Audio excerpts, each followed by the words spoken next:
Goldfish is about a girl named Ellie, and she's just starting middle school. She doesn't like a lot about what's happening. She doesn't like change. Her old friends are meeting new friends, and she hasn't really found her place in the world yet. Her mom comes home one night, and she brings home this boy who reminds her of her grandfather, Melvin. And it turns out that this boy is her grandfather, Melvin. Melvin is a scientist, has spent his whole career to reverse aging. It wasn't that hard finding the voice for Ellie. I just kind of channeled my middle school angst. Melvin was really inspired by my dad, a pediatrician. He loved science, and he actually used to keep petri dishes to grow bacteria when we were kids.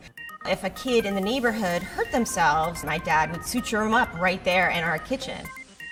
14th Goldfish is a little bit of a departure for me because it's contemporary. But I use the same process that I used to write my historical novels like Turtle in Paradise or Penny from Heaven. Sometimes we think of science as a textbook or a period in school when the truth is science is all around us, and scientists, all they really do is question their place in the world, and that's something that anybody can do. Why is the sky blue? Why does water turn into ice at a certain temperature? Why won't my hair hold a curl without 40 pounds of hairspray? It's all science. Or maybe I just need a better conditioner. I'd love to see boys and girls especially get excited about science. They can find the cure for cancer, that they can dream big and go to Mars.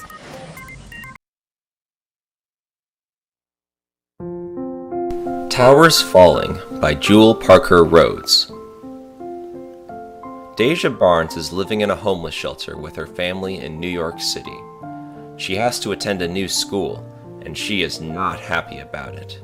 She acts tough and tries to keep to herself, but Ben and Sabine are determined to become her friends. When her school starts a curriculum all about September 11th, 2001 and the Twin Towers, it seems Deja is the only one who doesn't know what happened and why everyone is so upset about it. As a class, they learn how all people are connected in some small way. With the help of Ben and Sabine, Deja discovers that on 9/11, terrorists attacked America and brought down the Twin Towers. The towers were part of the World Trade Center, and people from all over the globe worked there. Deja and Ben visit the place where the towers once stood, now a memorial called Ground Zero. They see that some good can come out of every situation, even a tragedy. The terrible events of 9/11 united our country.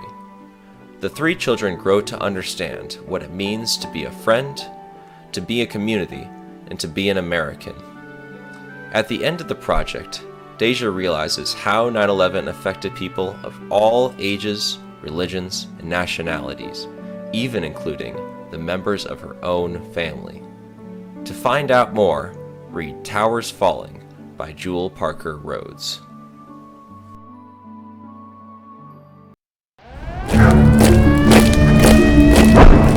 My name is Haya Linder.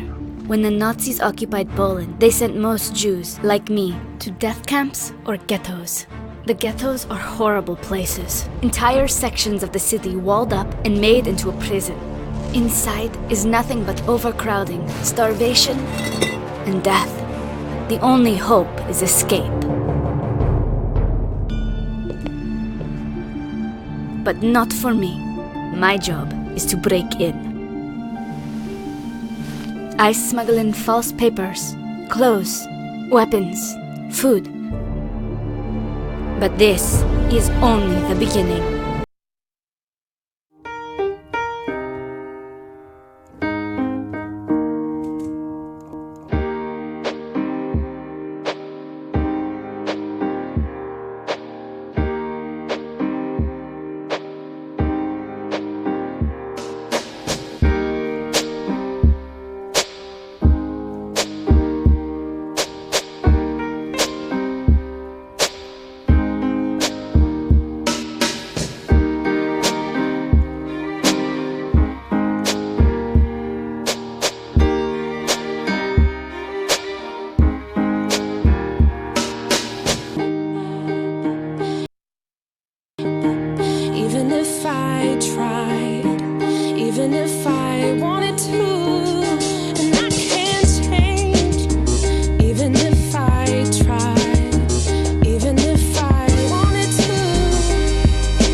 Hi, I am Alan Gratz, the author of Refugee and Grenade, and I'm here to tell you about my new book, Allies.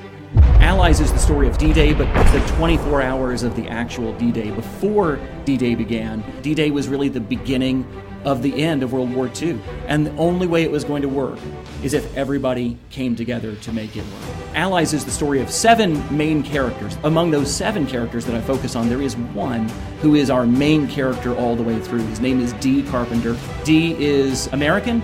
He is going into his very first battle. He signed up because he wants to go and stick it to the Germans and fight the good fight.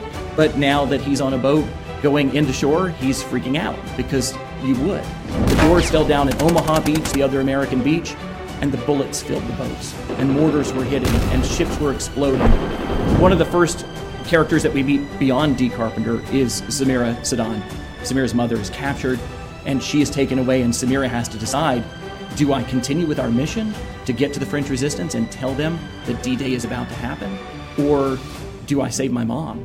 Henry Allen is an African-American medic. Henry Allen doesn't have a gun. He never had a gun. His job was to be a medic at D-Day, and suddenly he is dropped off of this boat and he finds there are hundreds of people to take care of. All of these people who fought at D-Day did something exceptional. No matter who they were before, where they came from, the things that these men and women did at D-Day was really incredible. There are so many things that could have gone wrong with D-Day. There's so many things that could have not worked. And there were many things that didn't work. But because there were so many incredible people coming together, they overcame those challenges, they overcame those difficulties, and they made it work. They saved the world. And I think that that's a really, saving the world. We often talk about superheroes saving the world in movies and things. These guys, these men and women, they literally saved the world from the. The life of a search and rescue dog is exciting and adventurous. These dogs are picked and trained right from the beginning. They learn how to track down injured and lost people. They save lives, many times risking their own lives under some very dangerous conditions. This is what they are meant to do. This is their purpose. And this is the life that Ellie is going to be trained for. This is her purpose, and this is her story. Ellie's story. Hello, I'm Chloe, and I'm a student here at Hollister Middle School, and today I'm going to be doing a review on The Man Who Loved Clowns.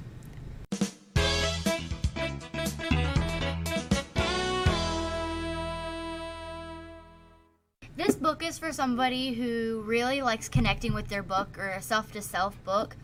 It's very emotional, something you can really something that's realistic to life. Especially since this book is about an autism boy, and his sister really is just going through her own problems, and then she really just doesn't have much friends because she really doesn't care, because she really just cares about this boy and his characteristics that go with him. So I really recommended this book to people who really enjoy those kind of books, realistic fiction, and things like that, because it's just a really good book you can get hooked on. So I suggest this book, The Man Who Loved Clowns.